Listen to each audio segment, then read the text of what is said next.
அன்னைக்கு ஒரு நாள் லூனா பாட்டி தோட்டத்துல மீனுக்குருவி வேலை செஞ்சுக்கிட்டு இருந்துச்சு.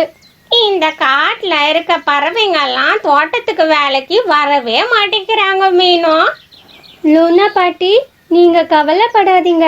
எந்த வேலையா இருந்தாலும் சொல்லுங்க, நான் உங்களுக்கு உதவி பண்றேன் அப்படின்னு சொல்லிட்டு மீனுக்குருவி அதோட வீட்டுக்கு போயிட்டு இருந்துச்சு.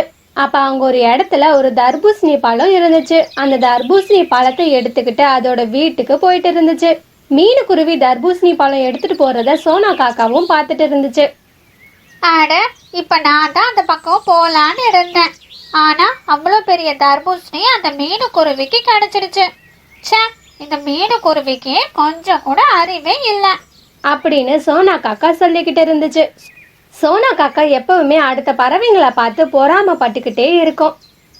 அதே சமயத்துல மீனுக்குருவி அதோட வீட்டுக்கு போச்சு. வாவ் மம்மி, இன்னைக்கு சாப்பிட்றதுக்காக தர்பூசணி பழம் எடுத்துட்டு வந்திருக்கீங்களா? நான் இன்னைக்கு நிறைய தர்பூசணி பழம் சாப்பிட போறேன். ஐயா, ஜாலி. சரிடா செல்லம், வா இப்ப நம்ம தர்பூசணி பழம் சாப்பிடலாம் அப்படின்னு அவங்க அந்த தர்பூசணி பழத்தை சாப்பிட்டாங்க. மறுநாள் மீனுக்குருவி வீட்டுக்கு மைனா வந்துச்சு. மீனுக்குருவி, இந்த காசு என்னோட குழந்தைக்கு உடம்பு சரியில்லைன்னு உன் புருஷன் சின்ன கிட்ட கடனா வாங்கினேன். இப்போ உன்னோட குழந்தை நல்லா இருக்குல்ல? நல்லா இருக்கு. நீ எப்படி மீனு இருக்க? ஏதோ பரவாயில்ல. என்னோட கணவர் இறந்ததுல இருந்து நானே எல்லாம் தனியா பார்க்க வேண்டியதா இருக்கு மைனா அப்படின்னு அவங்க பேசிக்கிட்டே இருந்தாங்க. கொஞ்ச நேரத்துக்கு அப்புறம் மீனுக்குருவி காட்டுல பறந்து போயிட்டு இருந்துச்சு. எதுனா வேலை இருக்குமான்னு பார்த்துச்சு. ஆனா எந்த ஒரு வேலையும் இல்லாம இருந்துச்சு. எப்படின்னா சம்பாதிச்சு அதோட குட்டிய பாத்துக்கணும்னு நினைச்சிட்டு இருந்துச்சு. அதே சமயமா பார்த்து அங்க ஒரு பறவை தர்பூசணி டாக்ஸில மீனுக்குருவி கிட்ட வந்துச்சு. குருவியே, நான் பக்கத்து காட்டுல இருந்து வரேன். நான் இந்த தர்பூசணிய டாக்ஸியை இந்த காட்டுல விற்கலான்னு வந்தேன்.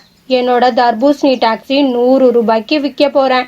என்னது, 100 ரூபாவா? இந்த தர்பூசணி டாக்ஸி? எனக்கு வேலை இல்லாம டெய்லியும் வேலை தேடி கஷ்டப்படுறேன். பேசாம இந்த டாக்ஸியை நானே வாங்கிட்டு இந்த டாக்ஸியை வச்சு நம்ம காட்டை பறவைங்களுக்கு சுத்தி காட்டலாம். அதனால எனக்கும் நல்ல வருமானம் வரும். அதை வச்சு என்னோட குழந்தைய நல்லா வளர்க்கலாம் அப்படின்னு மீனுக்குருவி யோசிச்சுக்கிட்டே இருந்துச்சு. நான் மைனா கிட்ட 100 ரூபாய் கடனா வாங்கிட்டு வந்து இந்த தர்பூசணிய டாக்ஸியை நானே வாங்க போறேன். காசு வந்ததும் மைனாக்கு காசை திருப்பி கொடுத்துட வேண்டியதான் அப்படின்னு சொல்லிட்டு மீனுக்குருவி மைனா கிட்ட கடனா காசு வாங்கிட்டு வந்து அந்த புறா கிட்ட கொடுத்துச்சு. குருவி, இதுக்கப்புறம் இந்த தர்பூசணி டாக்ஸி உன்னோடது. நான் கிளம்புறேன் அப்படின்னு சொல்லிட்டு அந்த காசை எடுத்துக்கிட்டு அங்க இருந்து அந்த பறவையும் பறந்து போயிடுச்சு. அந்த ஏழை மீனுக்குருவியும் அந்த டாக்ஸியை ஓட்டலாம்னு இருந்துச்சு. மறுநாள் லூனா பாட்டி மீனுக்குருவி வேலைக்கு வராம தர்பூசணி டாக்ஸி ஓட்டுறத நினைச்சு கவலைப்பட்டுட்டு இருந்துச்சு. அந்த ஏழை மீனுக்குருவி அந்த தர்பூசணி டாக்ஸிய வாங்குற அளவுக்கு காசு எங்க இருந்து கிடைச்சிருக்கும்? கண்டிப்பா அது திருடி தான் வாங்கியிருக்கோம். நான் அந்த மீனுக்குருவிய சும்மாவே விட போறதில்ல. மீனுக்குருவியும் அந்த தர்பூசணி டாக்ஸியை ஓட்ட ஆரம்பிச்சிச்சு. காட்டுல இருக்க பறவைங்களை காட்டை சுத்தி காட்டுறது, சொல்ற இடத்துக்கு கொண்டு போய் விடுறதுன்னு வேலை செஞ்சு சம்பாதிச்சிச்சு. அன்னைக்கு ராத்திரி மீனுக்குருவி வீட்டுல அன்னைக்கு நல்ல சாப்பாடை செஞ்சிருந்துச்சு. ரொம்ப நாள் கழிச்சு நல்ல சாப்பாடை சாப்பிட போறோம்னு பப்ளு குட்டியும் ரொம்ப சந்தோஷப்பட்டுச்சு. பப்ளு செல்லம், நான் டாக்ஸி ஓட்டுறதுனால கொஞ்சம் காசு வந்துச்சு. அதான் இன்னைக்கு நான் நல்ல சாப்பாடு வாங்கிட்டு வந்தேன். நீ நல்லா சாப்பிடு பப்ளு செல்லம். சரிங்கம்மா. அம்மா, நான் பெரிய ஆளாகிட்டேன்னா என்னை டாக்ஸில கூட்டிட்டு போங்கம்மா. சரிடா செல்லம், நான் டாக்ஸி ஓட்டி காசு வந்துச்சுன்னா குச்செல்லாம் வாங்கி நம்ம வீடு கட்டலாம்.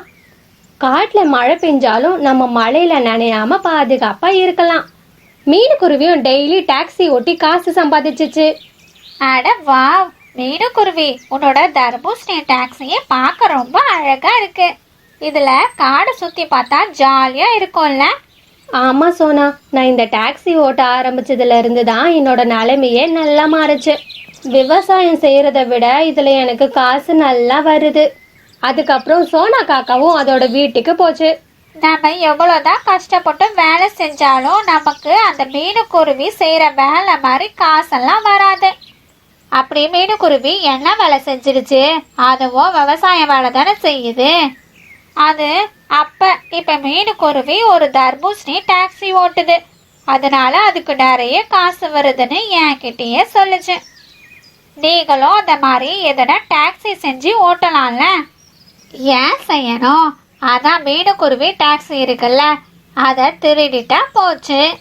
ஏங்க நீங்க என்ன லூசா? அது டாக்ஸி காணா போன அப்புறம் நம்ம தர்பூசணி டாக்ஸி வச்சிருந்தா கண்டுபிடிச்சிடாதா? நம்ம தான் அதோட டாக்ஸியை திருடிட்டோன்னு. அதுக்கு என்கிட்ட ஒரு ஐடியா இருக்கு. நம்ம அதுக்கு பெயிண்ட் அடிச்சிடலாம். அப்புறம் அதோட டாக்ஸியே அதுக்கு அடையாளம் தெரியாது. நம்ம மேலேயும் யாருக்கும் சந்தேகம் வராது சோனா. சூப்பர் ஐடியாங்க. அதுக்கப்புறம் யாருக்குமே தெரியாது. நம்மளும் டாக்ஸி ஓட்டி நிறைய காசு சம்பாதிக்கலாங்க. சரி வாங்க, மீனுக்குருவியோட தர்பூசணி டாக்ஸியை திருட போலாம். ராத்திரியும் ஆச்சு. டூட்டு காக்காவும் சோனா காக்காவும் மீனுக்குருவி வீட்டுக்கு வந்தாங்க.